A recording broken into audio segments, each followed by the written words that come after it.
Assalamualaikum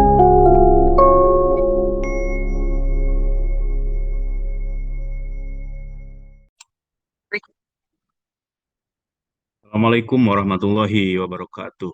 Sampurasun. Di pertemuan ini kita akan lanjutkan bahasan kita dalam pengantar ilmu politik, ya. Pada kesempatan ini saya akan menjelaskan kepada Anda mengenai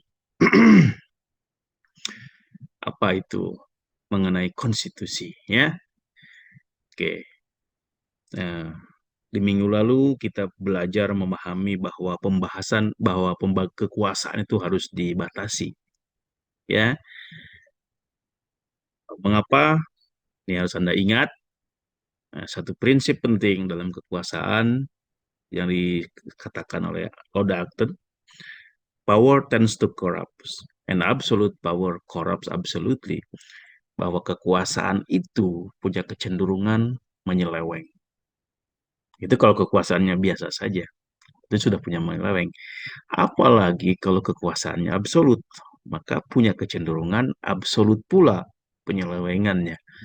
Artinya kalau kekuasaannya absolut, maka penyelewengannya akan luar biasa. Oleh karena itu, kekuasaan tidak boleh dibiarkan sendiri.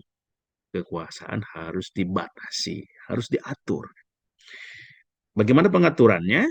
Anda minggu lalu belajar bahwa kekuasaan harus diatur dengan cara dibatasi, dibagi kekuasaan. Tidak boleh berada dalam satu orang atau satu kelompok. Maka kita mengenal pembagian yang vertikal, sebagaimana terlihat dalam sistem federasi misalnya. Yaitu kita lihat ada kekuasaan federal, pemerintah pusat, ada pemerintah kekuasaan di tangan pemerintah bagian, negara bagian, pemerintah daerah. Artinya kekuasaan tidak boleh memusat di pemerintah pusat. Kita juga mengenal pembatasan secara horizontal, bahwa fungsi-fungsi pemerintah harus dibagikan kepada banyak lembaga, bukan pada satu lembaga. Maka kita mengenal pelaksanaan pemerintah dipegang oleh eksekutif kekuasaannya. Kekuasaan di bidang kehakiman atau peradilan, keadilan dipegang oleh lembaga yudikatif. Dan kekuasaan di bidang membuat aturan, hukum, undang-undang, dan sebagainya diberikan kepada lembaga legislatif. Oke. Nah, hari ini, kesempatan ini kita akan lebih lanjut melihat pembatasan kekuasaan itu. Nah, bentuknya apa? Konstitusi. Mari kita lihat lebih lanjut dengan slide yang akan saya bagikan kepada Anda, ya.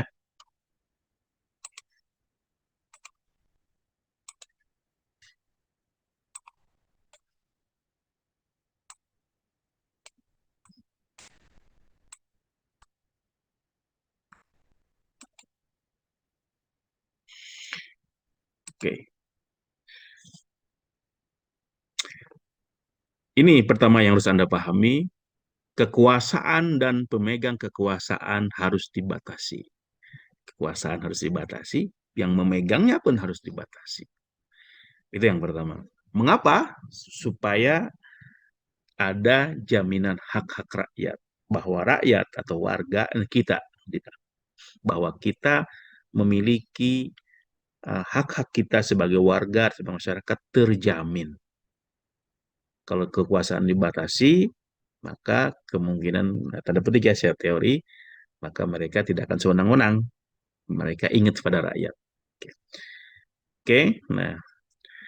Nah, pembagian kekuasaan ini, ya, yang pemegangnya harus dibatasi, rakyatnya akan terjamin haknya, maka kita berbicara tentang sebuah negara yang berdasarkan pada hukum. Hanya pada negara yang punya hukum, yang berdasarkan hukum, yang ada pembatasan kekuasaan, pemegang kekuasaan dan jaminan hak rakyatnya. Nah, inilah yang disebut dengan negara yang berbasis pada rule of law. Rule itu aturan, law itu hukum, jadi aturan hukum. Dalam bahasa Belanda, Rechtsstaat. Oke, nah, wujud dari hukum tadi, wujud dari rule of law tadi adalah konstitusi dan hukum-hukum yang ada di bawahnya. Jadi kalau kita berbicara hari ini, kita akan berbicara tentang konstitusi, tentang aturan hukum yang menjadi dasar yang menjadi ciri khas negara yang berbagi kekuasaannya, yang negara yang kekuasaannya itu terbatas, supaya negara ya terjamin. Konstitusi, ya. Kalau kita berbicara tentang konstitusi, nah ada dasar filosofisnya, yaitu konstitusionalisme.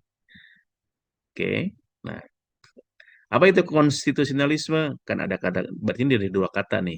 Ada constitution, konstitusi dalam bahasa Indonesia, dan ism, paham. Apa itu konstitusionalisme? Adalah paham atau ide bahwa pemerintah perlu dibatasi kekuasaannya, yaitu melahirkan apa yang disebut dengan limited state, negara yang terbatas kekuasaannya, agar penyelenggaraannya kekuasaan itu, negara itu tidak bersifat sewenang-wenang. Nah, seperti penjelasan tadi sebelumnya. Ini penting nih Anda pahami konstitusionalisme itu. Sebuah paham, sebuah ide dalam politik, dalam negara bahwa kekuasaan itu harus dibatasi. Pemerintah sebagai pemegang kekuasaan harus dibatasi. Supaya kekuasaannya, pemerintah itu tidak sewenang-wenang. Agar rakyat terjamin hak-hak dasarnya. Dengan demikian, nah, kalau kita bicara tentang konstitusi, konstitusi sebenarnya jaminan utama untuk melindungi warga negara, untuk melindungi rakyat, supaya mereka terjamin haknya dan terhindar atau merdeka dari perlakuan sewenang-wenang pemerintah yang kena kuasa. Nah, kita lihat ya seperti itu. Jadi konstitusi itu membatasi pemerintah supaya menjalankan fungsi yang baik dan mencegah mereka melakukan sewenang-wenang terhadap rakyatnya, dan pada saat yang sama rakyat terpenuhi hak-hak dasarnya. Oke. Nah, kalau negara yang berdasarkan konstitusi itu disebut negara constitutional state, negara konstitusional. Yaitu di mana negara berdasarkan konstitusi dan dianggap konstitusi itu sebagai apa itu sarana paling efektif untuk melindungi warganya melalui konsep of rule of law atau restat tadi. Oke? Nah, seperti itu. Di negara kita nih, apa negara kita negara konstitusi? Iya.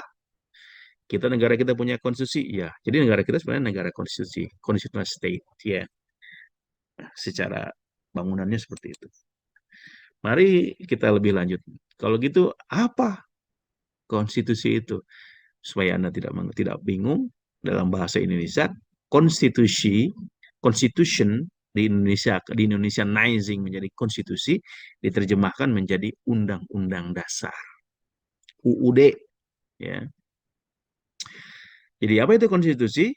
Ada a document which set out the framework and principal function of the organs of government of state and declares the principle governing the operation of those organs.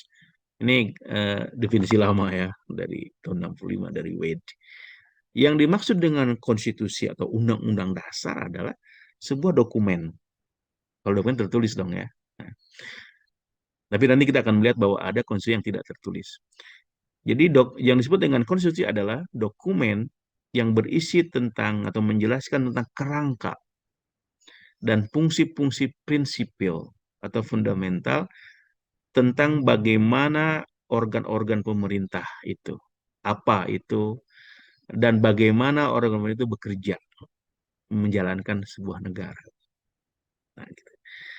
Nah, lebih lanjut yang disebut kalau kita bicara tentang konstitusi itu berisi adalah aspirasi, berisi cita-cita, berisi ideologi dan standar-standar moral oleh sebuah yang dijunjung tinggi oleh sebuah bangsa atau sebuah negara. Jadi kalau Anda ingin mengenal sebuah bangsa, apa aspirasi dasarnya, cita-citanya, norma-norma dasarnya yang disepakati bersama, Anda lihat konstitusinya. Sama seperti juga kalau orang lain, negara luar ingin melihat apa cita-cita orang Indonesia, apa ideologi orang Indonesia, apa standar-standar moral Indonesia, mereka akan melihat UUD kita, Undang-Undang Dasar kita. Sama seperti Anda, kalau Anda ingin mengenal cita-cita dan aspirasi dan gaya standar moral orang Amerika, Anda lihat konstitusi mereka. Oke, seperti itu. Nah, konstitusi itu dibuat tujuannya apa sih? Bertujuan untuk adalah to lay down fixed rule that can affect human conduct and thereby keep government in good order. Jadi undang-undang dasar itu sebenarnya tujuannya dibuatkan untuk membuat menentukan aturan-aturan yang tertentu yang itu akan mempengaruhi perilaku orang-orang di dalam negara itu, baik itu pemerintah atau rakyatnya, dan supaya pemerintah itu bisa bekerja dengan baik, melaksanakan kekuasaannya dengan benar, tidak sewenang-wenang, dan menjamin atau memastikan hak-hak rakyatnya terpenuhi. Itu konstitusi. Tujuannya seperti itu ya. Lalu naon wae eusi konstitusi teh? Naon sih di jero konstitusi teh? Nah, sebenarnya konstitusi itu di dalamnya itu isinya berisi tentang organisasi sebuah negara. Jadi Anda kalau ingin Anda mengetahui bagaimana sebuah negara itu organisasinya, strukturnya, struktur organisasi sebuah negara, Anda lihat konstitusinya. Walaupun mungkin tidak menggambarkan semuanya, tapi minimal prinsip-prinsip ada di situ. Maka Anda terlihat tuh di dalam konstitusi bagaimana kekuasaan itu dibagi. Kalau dia menganut res politika, maka ada pembagian tiga kan? Pembagian eksekutif, legislatif, yudikatif. Juga bentuk negaranya apa? Apakah republik, apakah monarki, parlementer, dan sebagainya ya. Seperti itu. Kita juga bisa lihat struktur Indonesia di Undang-Undang Dasar kita. Di situ terlihat ada pembagian kekuasaan antara eksekutif, legislatif, dan yudikatif. Dan terlihat bentuk negara kita dan bentuk negara kesatuan, unitary nation. Kita sebutnya Negara Kesatuan Republik Indonesia. Unsur yang kedua dalam sebuah institusi adalah berisi hak asasi manusia. Artinya menjelaskan mengenai hak-hak apa saja yang berhak dimiliki dan mesti dijamin oleh negara kepada rakyatnya. Hak hidup, nggak boleh sembarangan nyawa orang. Hak meneperoleh ilmu, hak memperoleh pekerjaan, kebebasan berpendapat, berserikat, berkumpul, dan sebagainya itu ada dalam konstitusi. Itu ada dalam undang-undang dasar kita.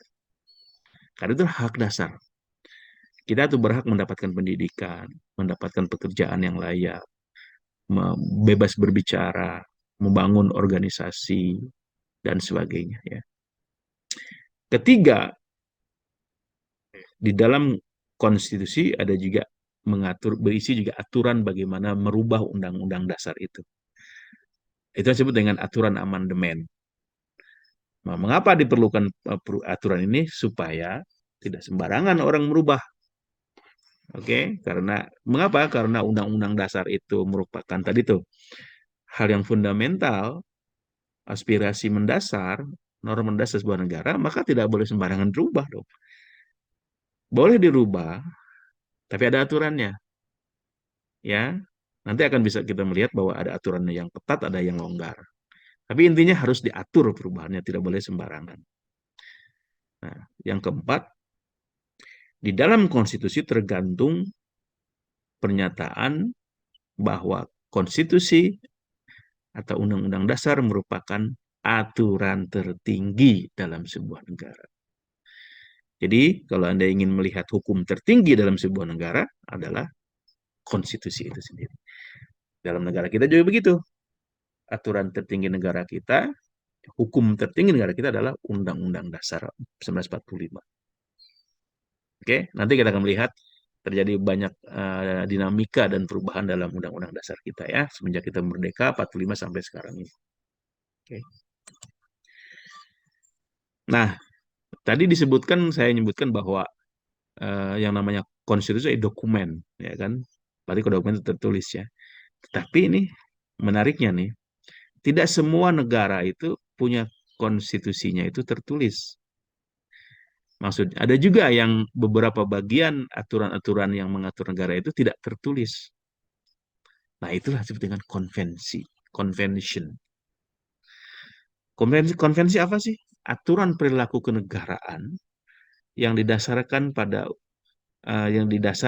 undang-undang, tidak didasarkan pada undang-undang yang tertulis, melainkan kepada kebiasaan-kebiasaan ketatanegaraan dan presiden pada sebelumnya. Maksudnya begini, jadi ada sebuah negara yang dalam perilaku kenegaraannya tidak berdasarkan pada undang-undang yang tertulis.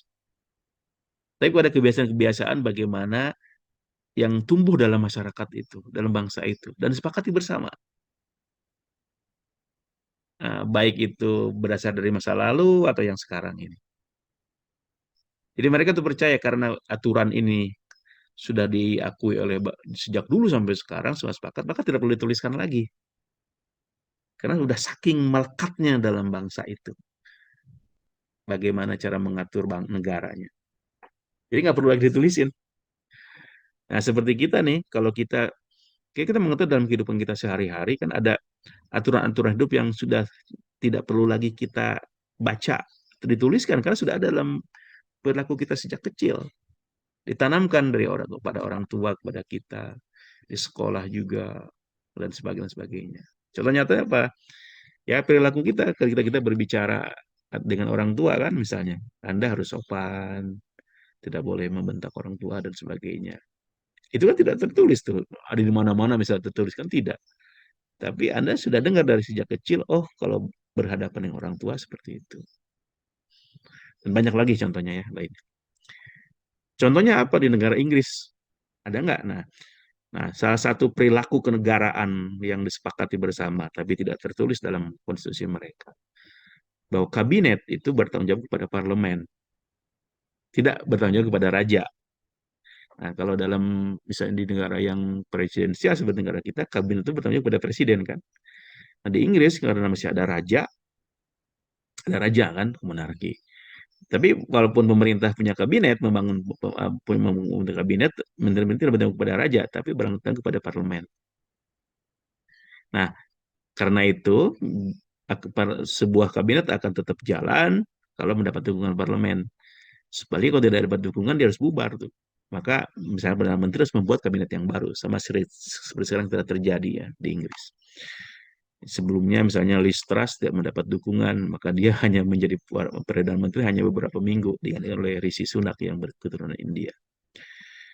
Nah, contoh lain nih, praktek kenegaraan yang di Indonesia, misalnya di Indonesia, nah, bahwa ada kesepakatan bersama di masyarakat Indonesia bahwa yang namanya presiden itu cenderung dianggap yang mesti menjadi presiden itu orang Jawa, ya kan?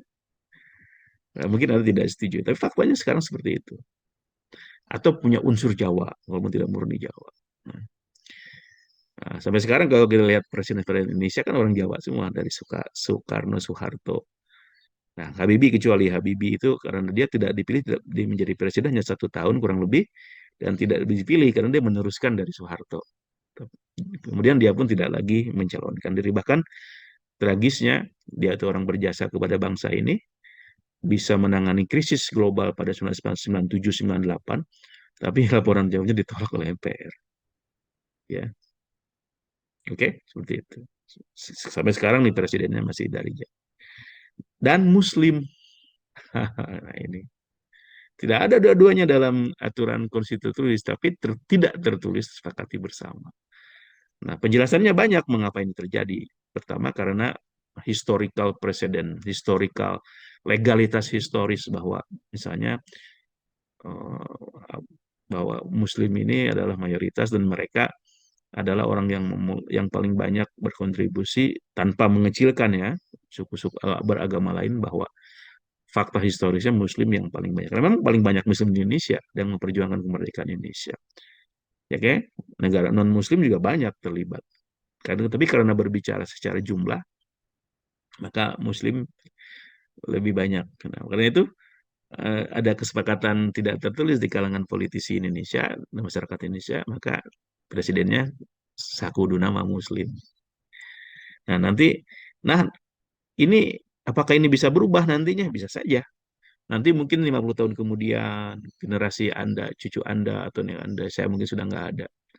Terus kemudian masyarakat sudah mulai menerima, misalnya seandainya bisa saja presiden Indonesia yang non Jawa dan non Muslim. Oke, seperti itu. Nah, kenapa Jawa? Karena memang mayoritas Indonesia ada orang Jawa. Dan juga mungkin ada historical presidennya karena dulu yang menguasai Indonesia di zaman bahula adalah kerajaan-kerajaan dari Jawa, Majapahit ya. Saya katakan menguasai, ya, mungkin dalam bahasa yang lebih kurangnya menjajah atau ya begitulah ya, seperti itu. Nah, tapi itu bisa berubah ya. Kalau masyarakat Indonesia menyepakatinya untuk berubah. Oke.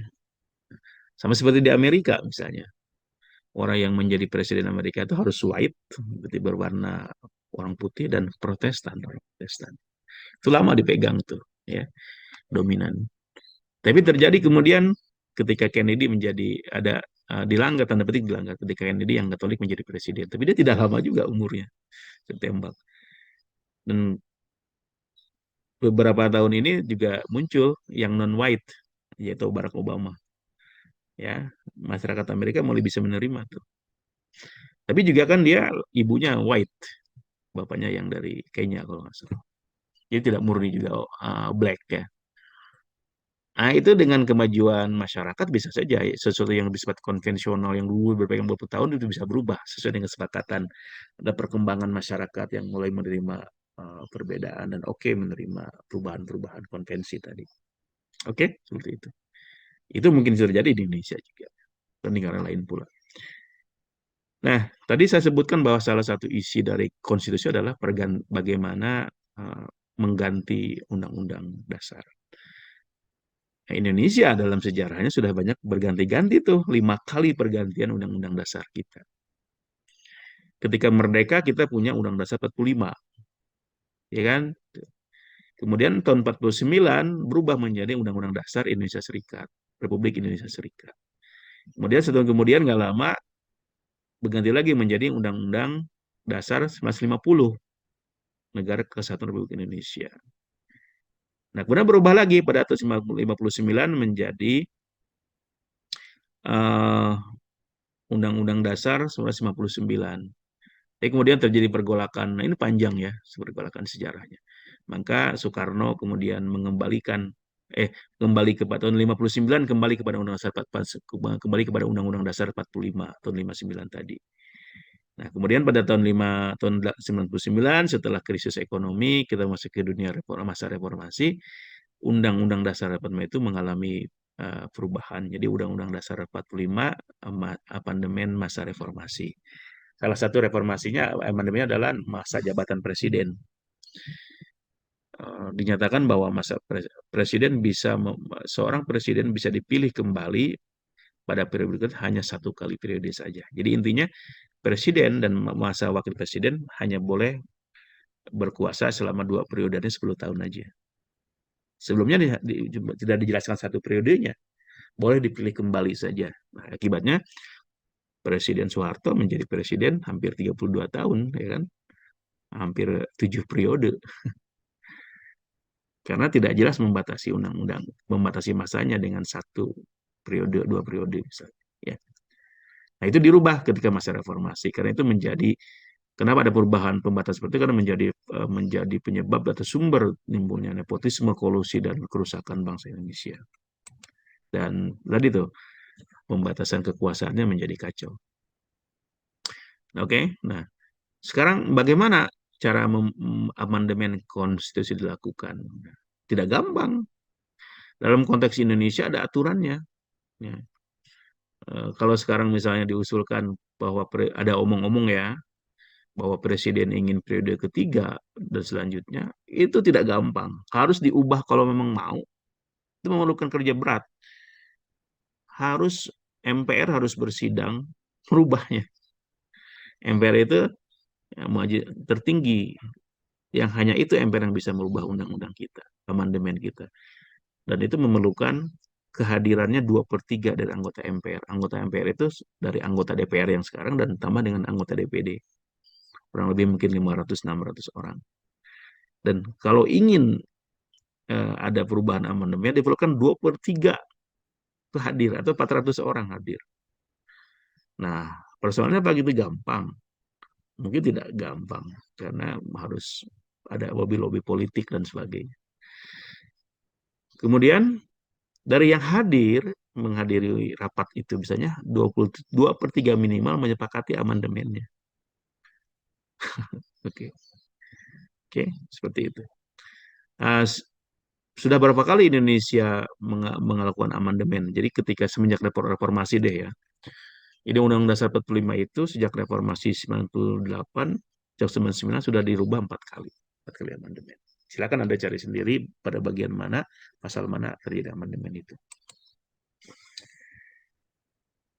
Ya, kalau kita berbicara tentang konstitusi, kita berbicara tentang konstitusi sebagai supreme law, sebagai hukum yang tertinggi.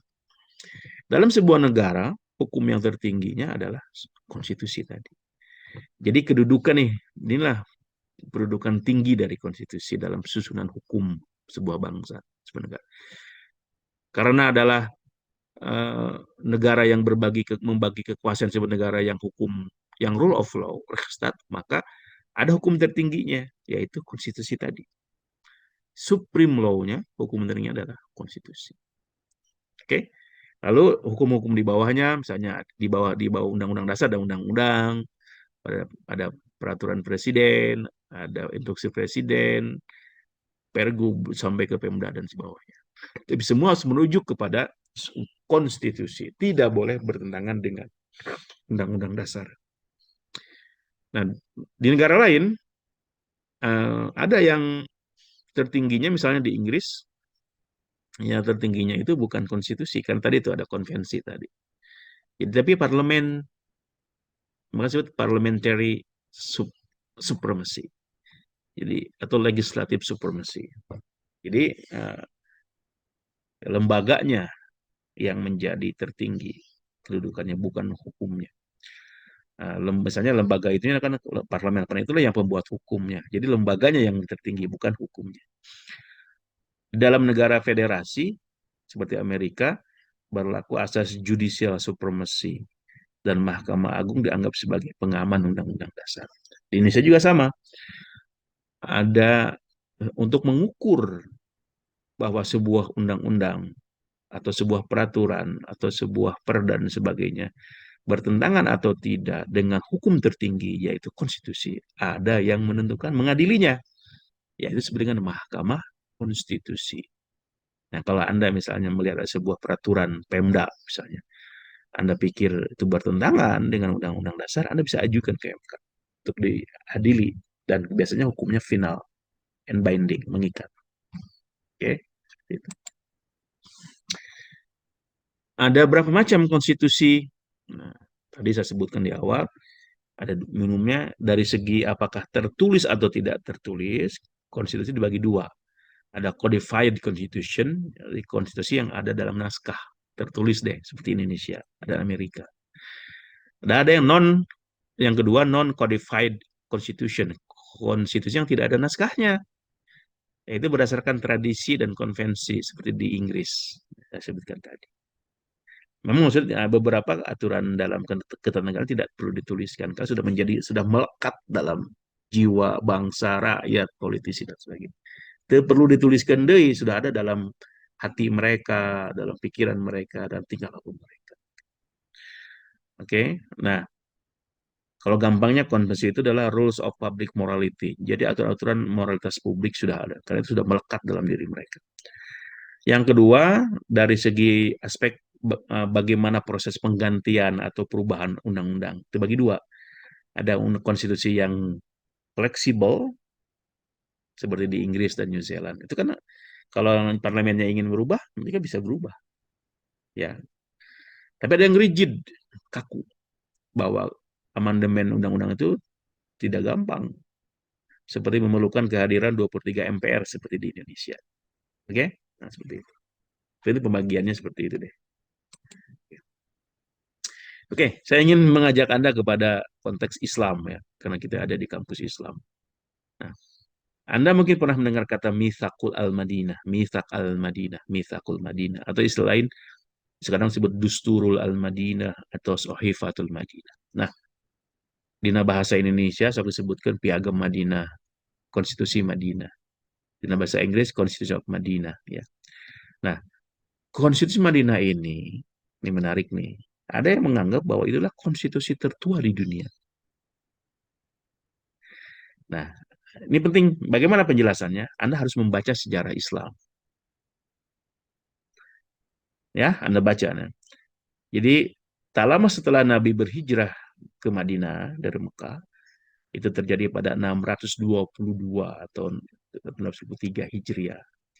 Itu setibanya Nabi di Madinah, Nabi membuat Mitsaq al-Madinah, yaitu berisi peraturan-peraturan dokumen bagaimana hubungan antara orang Ansor dan Muhajirin. Ansor adalah eh, orang Muslim yang ada, penerima yang ada di Madinah, dan Muhajirin yang berhijrah dari Mekah ke Madinah. Dan hubungan antara Muslim dengan non-Muslim, yaitu yang ada di Madinah ketika itu Yahudi, Nasrani, dan beberapa agama lain.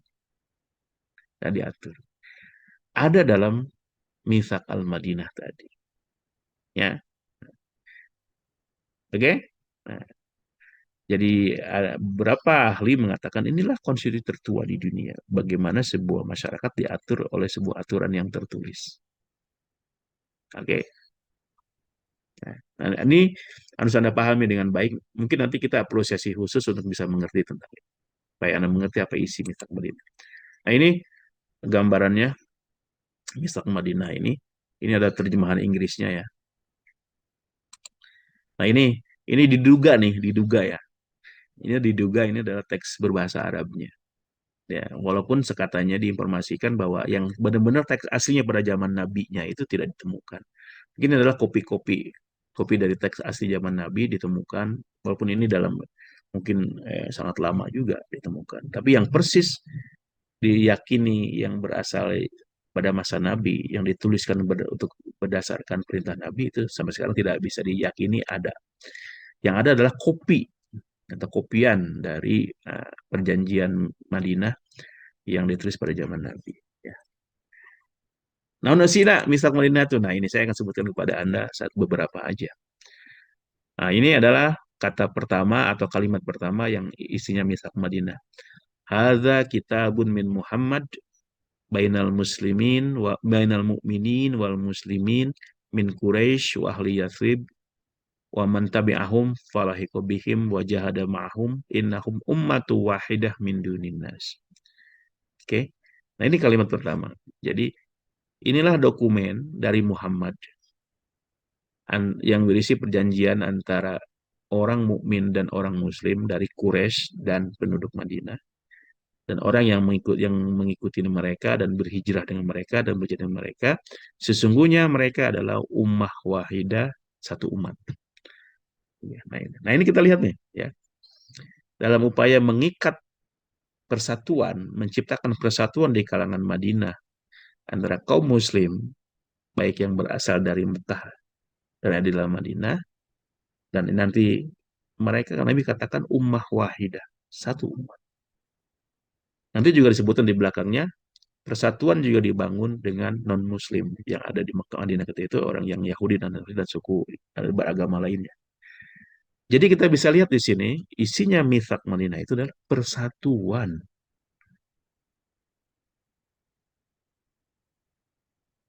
Muslim yang berlatar belakang beda dari Mekah dan Madinah dan penduduk Madinah yang berasal dari suku agama yang berbeda, suku berbeda, itu diikat dalam sebuah perjanjian untuk bersatu.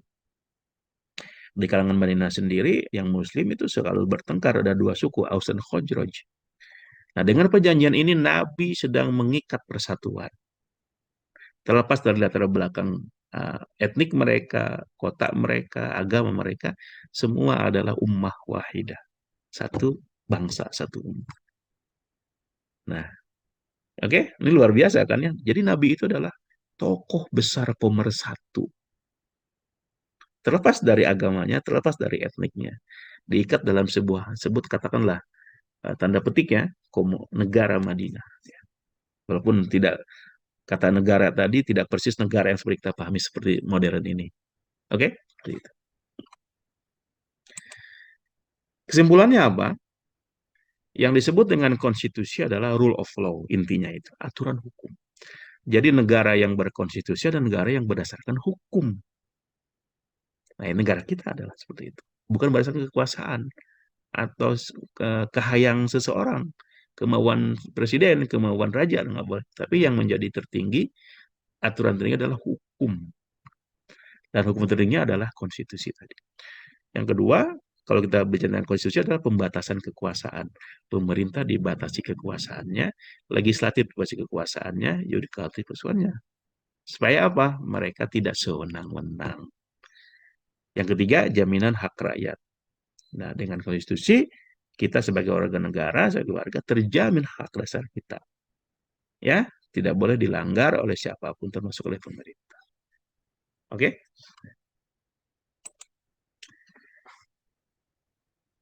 Itu penjelasan mengenai konstitusi. Mudah-mudahan Anda mengerti ya. Kalau belum mengerti, baca dari buku. Nah, ya jangan malas membaca Anda sebagai mahasiswa. Bertanya kalau belum mengerti. Dan tonton ulang video penjelasan saya ini. Sampai ketemu di pertemuan berikutnya. Assalamualaikum. Sampurasun.